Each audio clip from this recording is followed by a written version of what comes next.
Hello, everyone. So before I start speaking, I wanted to actually see who is in the audience. And David did it brilliantly before, but I would like to ask another question. So who could explain blockchain to their grandmother? Okay, brave people, because my family still doesn't know what I'm doing. And it's been half a year. So well done. The other question is, who owns cryptocurrencies?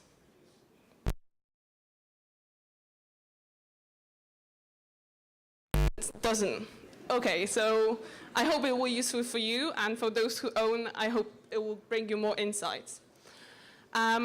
So I changed the topic of my presentation to cryptocurrencies, more risk, more fun, because since I started doing what I'm doing, I got those questions every single day, almost.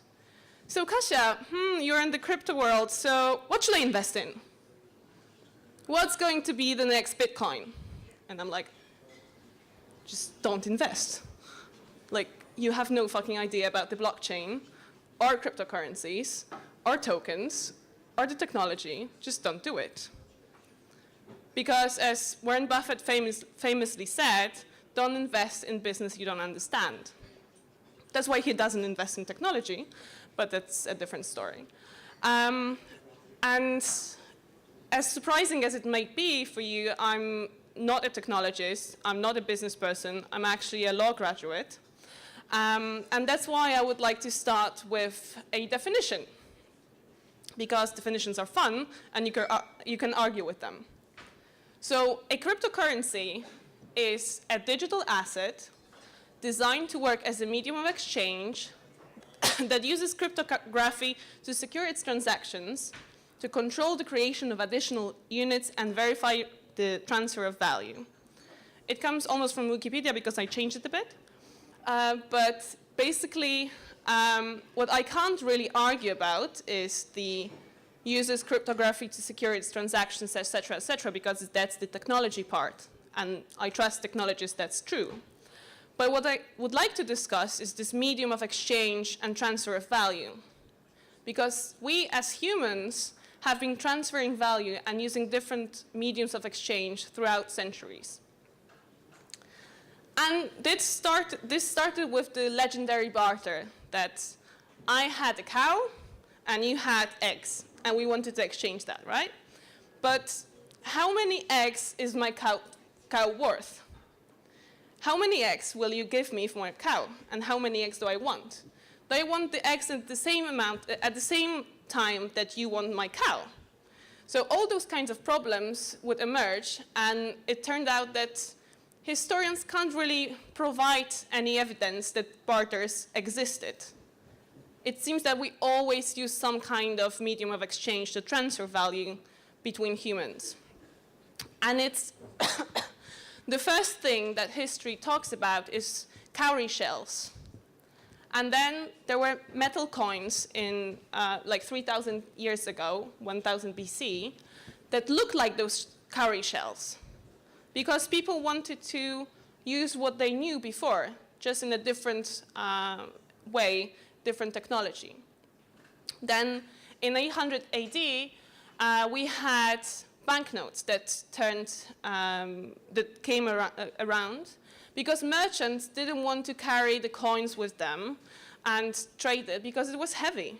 So they would leave it with someone who they could trust, and this person would give a note. I promise that there's this amount of coins, and this person is entitled to them. So then the merchants would exchange the banknotes and come back to the trusted person at the end of the week, day, month, whenever. And then that happened in China, and then Europe adopted banknotes. And in 1871, Western Union enabled transferring money, so transferring value, through a telegram.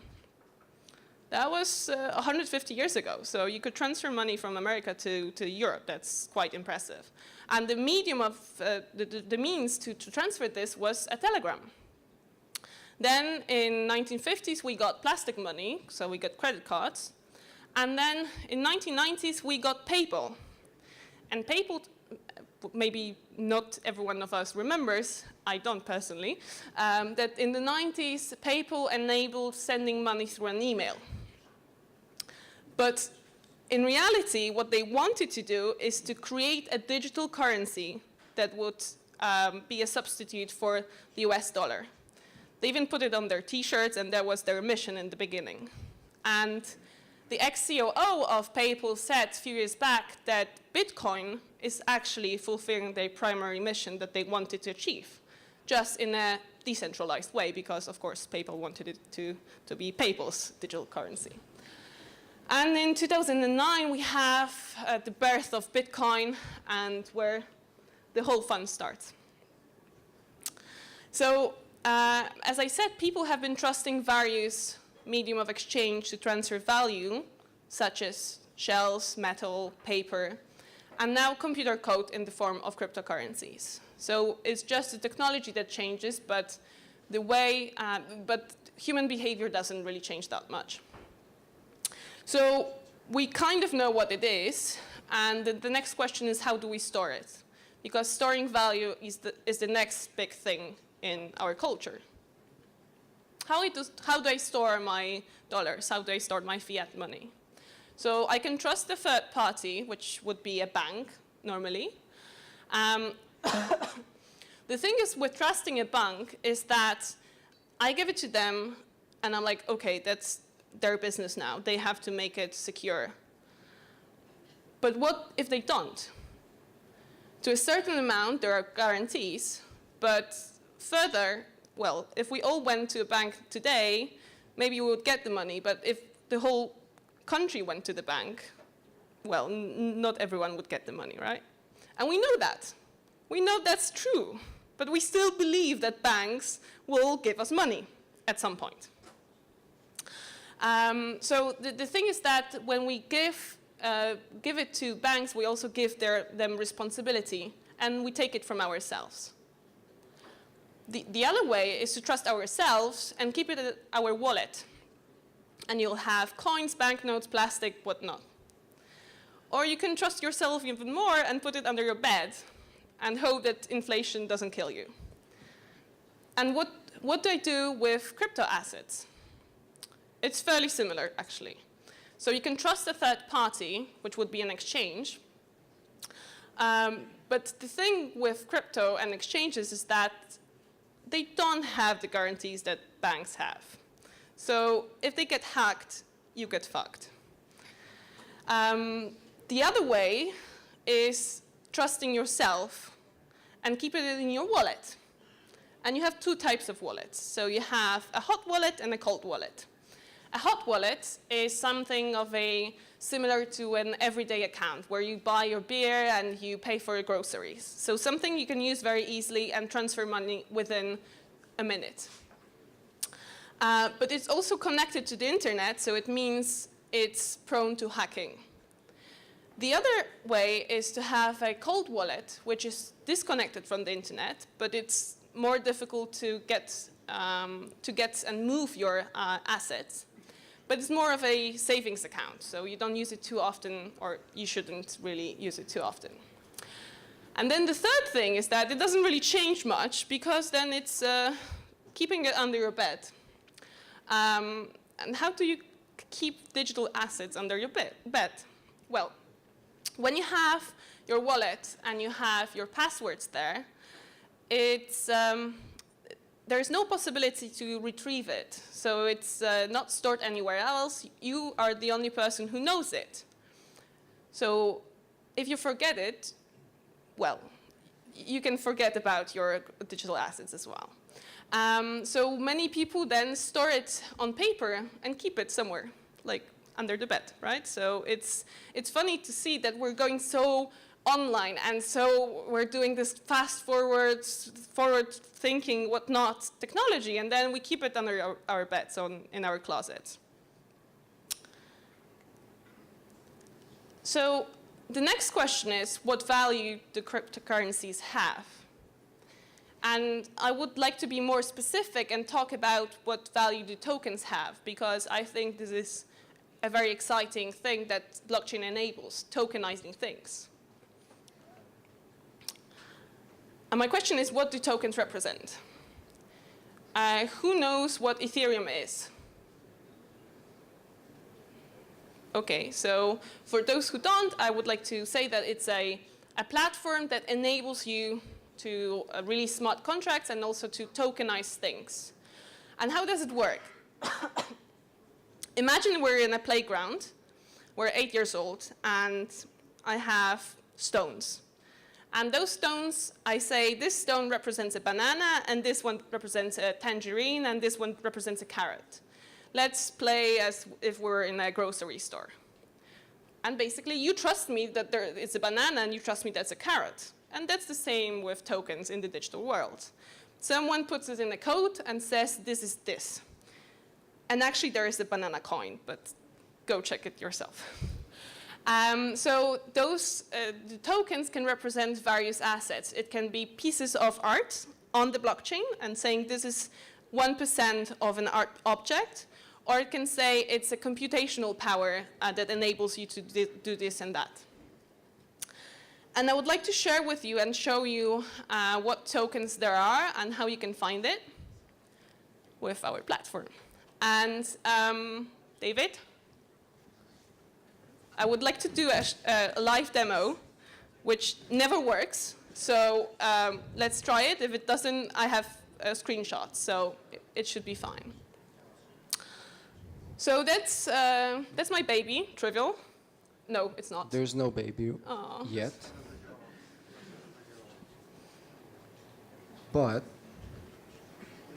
we put the baby here. Ooh. Awesome. Wow.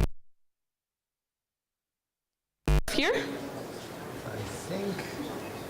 Can we go there? Here. To search? Okay. You can. Yes. Okay. Awesome. So as you can see, Trivial is a Ethereum blockchain browser, which basically means you for tokens you'll fall in love with. As it's Valentine's Day tomorrow, you can search for love or for tokens. So you can type in the token name or token address or address of your friend to see what they have. Then you can, it's the new thing today, you can find your token lover. So basically you can type in the name of tokens that you have and see maybe there's another person that has the same thing. So if you have the same taste in tokens, maybe you have the same taste in other things. Yeah, that's cheese, I know. Then we have, you can add your addresses to track your whole portfolio because it's normal that people have 3, 4, 5, 7 addresses. Then you can add your favorite addresses, so it can be your friends, enemies, or investors that you think are good at what they're doing, so you want to track what they're buying. Then you can add your favorite tokens, then you can see what are top holders of all tokens in the world, and you have some random tokens here. And I wanted to show you some tokens. Ooh. Woo-hoo! It works! Yay!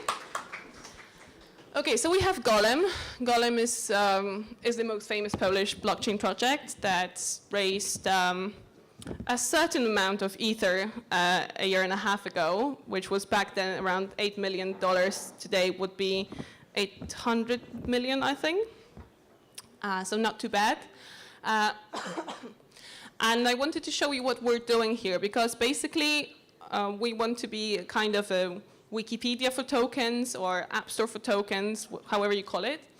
And you can see, by going on Trivial and looking up a token, you can check what there is and kind of start your research and decide whether this token is even valuable for you to dig deeper. So you have the symbol and the name, you have their medium, so blog posts and some discussion on Reddit. Then on the right you have what it is. So Golem is a global open source decentralized supercomputer that anyone can access. You can see the number of holders, which is an astonishing 250,000 addresses. So it's really fairly popular. You can see there are all social media, Telegram, GitHub, Facebook, LinkedIn. So there you can check whether they exist, because that's one of the things that is a problem with ICOs, that sometimes they exist and the next day they don't. So you want to check on LinkedIn whether they actually say they work in the company, they found it, apparently. And you can also check the token smart contract address and the top holders. The top holders are quite interesting as well, because you can see, which is not possible on a normal exchange with normal assets, how much does one address hold. So those are top 20 addresses, and you can see that the rest holds only 62% of the tokens. The first one is Bittrex, so it's an exchange. So the exchange doesn't hold it for themselves, but holds it for their clients. But the rest you can kind of estimate and guess why they're that big or that small. So this is Golem. It looks okay. It has lots of information. So I wanted to show you another one to show you that it's you can easily spot here what's valuable or what's worth looking at. Then you have Bitom, and Bitom has nothing to do with the city nearby. And Bitom is an interactive protocol of multiple byte assets, heterogeneous byte assets, indigenous digital currency, digital assets that operate in different forms on the Bitom blockchain, and atomic assets, warrants, securities, dividends, bonds, intelligence information, forecasting information, and other information that exists in the physical world can be registered, exchanged, gambled, and engaged in other more complicated and contract-based interoperations via Bitom. I read it several times before coming here, and I read it out loud to you, and I'm still not sure what Bitom is doing. I know there's a blockchain. There's supposed to be a Bitom blockchain. But you can see here that what is Bitom supposed to do? It's a question also on Reddit, so I'm not the only one. You can see, again, number of holders, and then you can see they don't have too many social media, so it might be worrying. And that top holders, there are lots of whales, so people holding a huge amount of tokens. So as you can go down, the rest, 20 biggest holders hold almost 80% of all tokens. So this is quite an important information for an investor, because if they want to sell it at once, then the value of the tokens will go down very quickly. And then the last one that I wanted to show you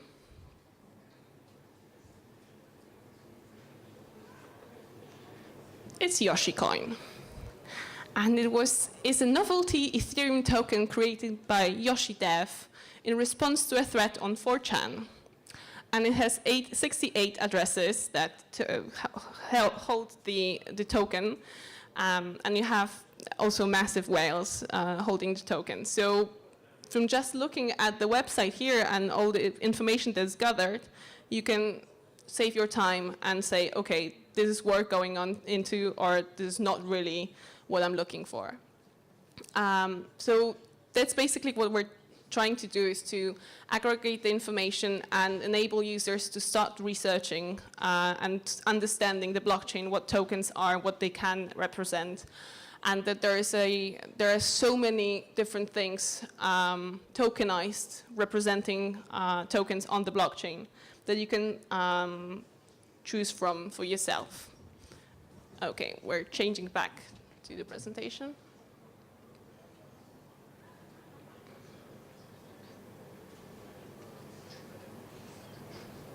This is where we finish? Yeah. So this was just there if the live demo didn't work. So all in all, I wanted to give you 3 takeaways. And because it's Valentine's Day, and because my co-founder went through the presentation again after I finished, and she put some of crypto love here. So 3 things that I would like you to remember is that first, you have to take care of your assets, or hackers will. You have to know where you store your value, where you store your tokens, how much you own, where it is, and how safe it is. Then check what you invest in. So you can use Trivial, you can use several other platforms to check the information on what you're putting money in. Because it's not really cryptocurrencies or it's well-known companies. It's actually investing in startups. And we all know that it's said that 90% of startups fail. I think it's a huge underestimation. I believe it's 99 at least. And the third thing is you're on your own. There are no call centers. If you lose your money, don't call your mommy, because she's not going to help you. Reddit might, and people ask, okay, I transferred money from exchange to exchange and it doesn't work. I just lost 10,000K. Well, that happens, shit happens, but just remember that you're there, and that more risk means more fun, but means also more responsibility. So you're responsible for what you're doing with your money, you're responsible for keeping it safe, and you're responsible for your choices. So with this very optimistic